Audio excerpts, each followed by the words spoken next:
Naku, yung pinipilit nila na sumuporta sa kanila nung ano pa, nung hindi pa yumayao ang mali yung word ko, sorry.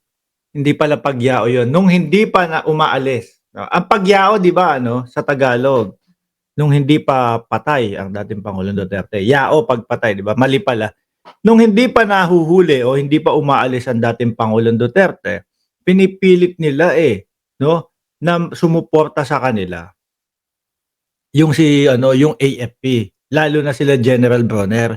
Kung ano-anong pang-uuto yung ginagawa nila, 'di ba? Naalala niyo yung nagmamautog sila?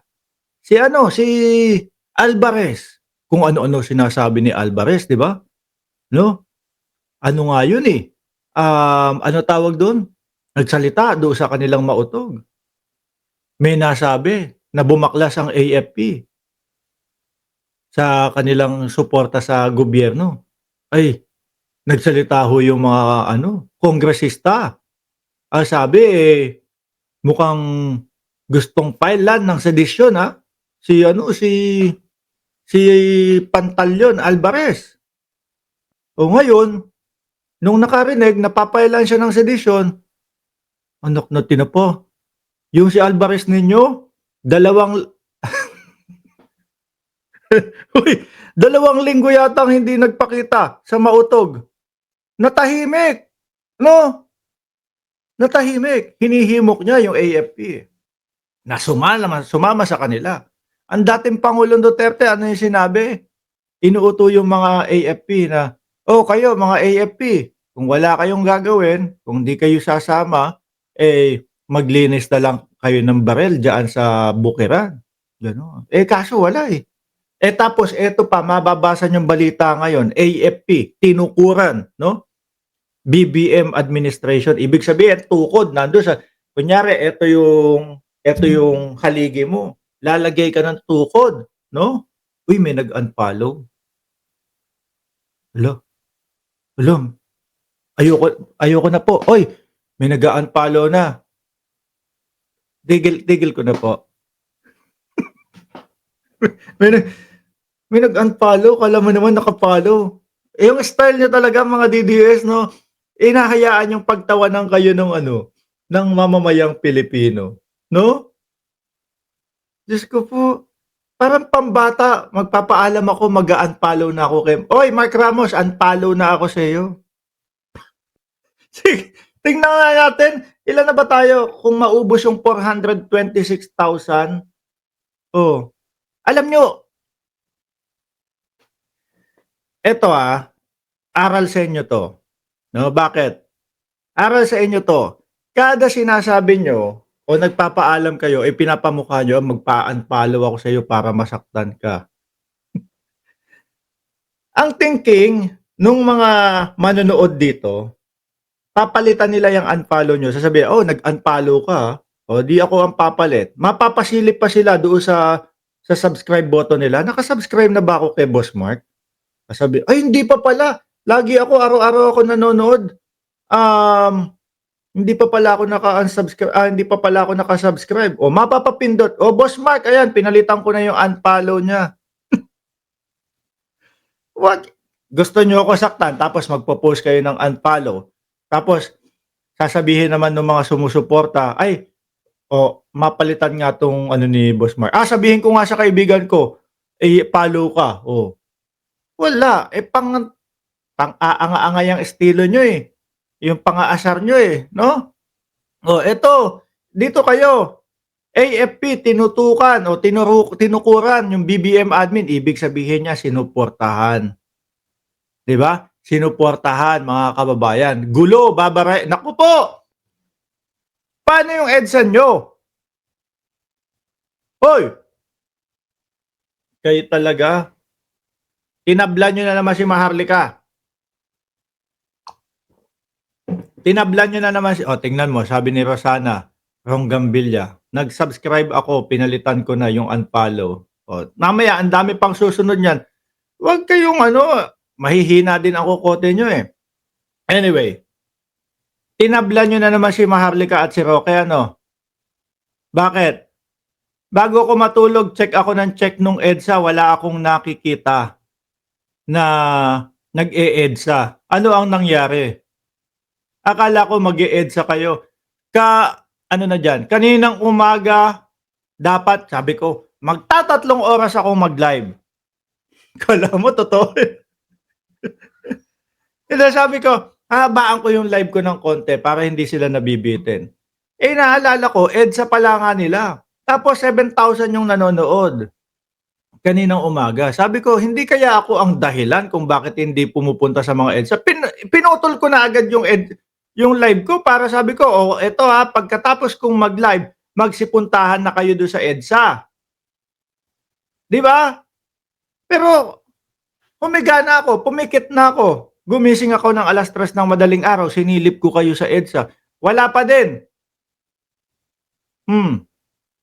Hindi yata natuloy yung EDSA ninyo. Di ba? Sabi ni Maxip, natakot magutom, Boss Mark.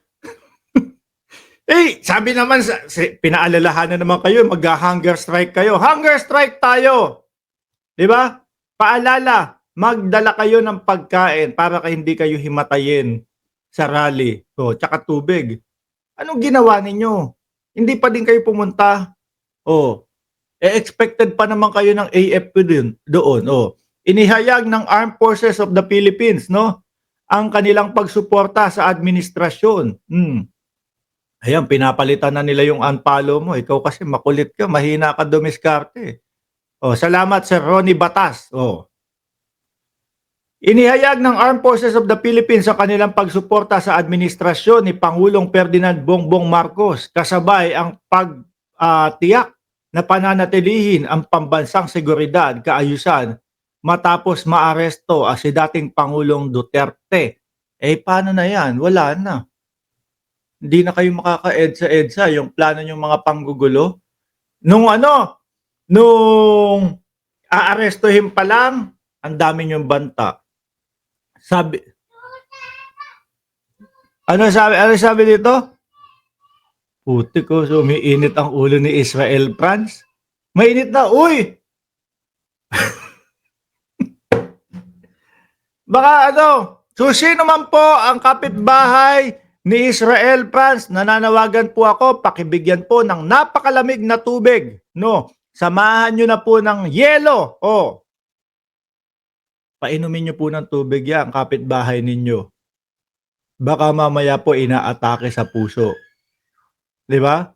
Kung hindi man magising sa napakalamig na tubig, kunin mo yung yelo, iangat mo, iganon mo sa ulo. Yes, malamang yan. Gising na gising si Israel France. Di ba? Naku, ayan, inuulan tuloy tayo ng subscribe. Oh.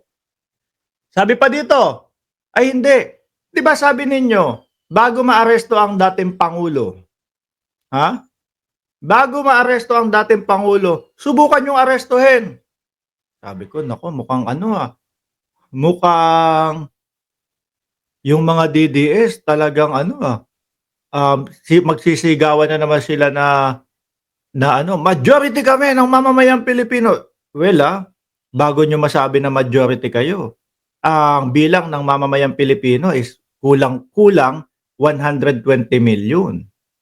Kailangan umabot kayo at least kahit na 61 million para masabi nyo na majority, di ba?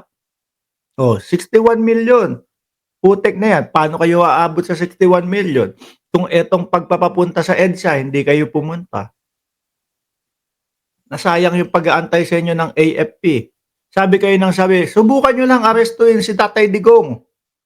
Malalaman ninyo. Inaresto na, hanggang ngayon wala pa din kayo sa EDSA. Sabi tuloy ni Ace Venezuela, be careful what you wish for. At least masaya ang dating Pangulong Duterte. Nagtataka ako dito sa mga DDS, bakit sila malungkot? Bakit sila galit na galit? Nasunod yung gusto ni dating Pangulong Duterte na dumating ang ICC. Sila galit. Di ba? Malamang nga baka naghahappy-happy. Uy, salamat ang tagsabi. Di ba? Paulit-ulit na sinasabi ng dating Pangulo, uy, salamat! Tagal ko nang hinihintay to. Tapos kayo galit. Ano ba yun? Di ba? tingnan mo dito may 1,500 na viewers. Sa EDSA wala yatang pumunta. Paano 'yan? Baka magtampo sa inyo si Roque. Oh, kung hindi niyo pa nakikita si Roque, dun niyo yata makikita si Roque, mag-e-EDSA yata. 'Di ba? Mahina kasi itong mga DDS. Tamad ho sila mga kababayan. Biruin mo, etong channel natin sumusuporta kay Pangulong Bongbong Marcos. Ako pa humihimok sa kanila na um, sundin nila sila Harry Roque. Hanggang ngayon no, hindi kumikilos. 'Di ba?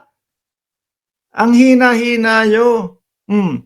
Eto yung mga ano, yung mga supporter natin o yung mga watcher natin, yung mga kaibigan natin dito. 'Pag sinabi ko, "Uy, uwi ako ng ano, Biyernes." Tara, mag-EDSA tayo, 'di ba? EDSA yung kumbaga kantahan lang o umarkila ako ng combo, 'di ba, yung banda, oh. Magpaalam tayo, ano lang naman 'to, kantahan lang, sing-along lang, oh, 'di ba? Baka pumunta pa yang mga yan, eh. Kayo mga DDS siguro napagod na din ho sila. Friday night o Friday EDSA nila, sabi, "Putik na 'yan, Friday tayo ng Friday wala namang pumupunta." Siguro nagsawa na din ho mga kababayan, 'di ba? Hinihintay kayo ng AFP, oh, sinayang niyo yung pagkakataon. Oh, bulok naman daw ako. Kanina kanina yung nag-comment yun, si tatay, yung nagagalit. Yun ang mukhang mabubulok na. Yung Peslak ko tignan mo ang kinis-kinis. Aquarents na yan, ha. 40 na yan, oh. Mukhang fresh pa. Si tatay yung kanina nagkomento yung nagagalit, yun mukhang mabubulok na. Oh,